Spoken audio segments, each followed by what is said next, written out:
Hi, my name is Pia and this is part 3 of our Knowing NATO video series. If you are new to this channel, I will cover many different topics so you get to know NATO better, like me when I started working at NATO Post for over a year ago. As this is part 3, check out the other Knowing NATO videos. This time I'm going to be talking about how the 30 allies of NATO come to sound decisions for NATO.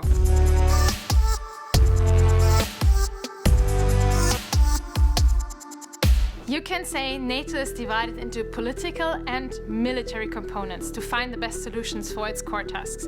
And you can also see it in NATO structure. The military part runs current missions and operations, and it also plans and prepares for future needs. This part is represented by Allied Command Operations and Allied Command Transformations, ACO and ACT. In the last Knowing NATO video, I went deeper into the structure, so click in the link in the description if you want to know more. To give these military strategic commands their tasks and let them do their jobs, the allies have to discuss and make many decisions. And there's a process behind it. The North Atlantic Council is the highest political committee at NATO.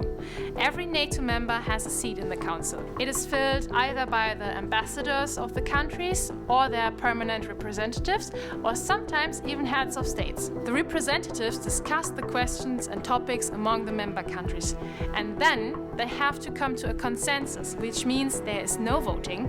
So the discussions take place until an acceptable decision is made for everyone. After this is done, the decisions have to be fulfilled by the military part of NATO, and for this part there's the military committee. That's the head of all military structure at NATO, so it links to the military commands ACO and ACT. The committee's leader is the chairman of the military committee.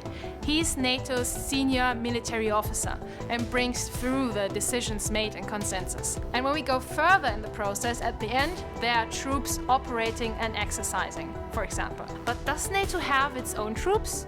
I'm in the German Armed Forces, so am I also a NATO soldier? Or what does it mean to be a NATO soldier? I will talk about this topic in the next video of our series Knowing NATO, so stay tuned, like and subscribe to our channels to check out our upcoming videos. Tschüssi!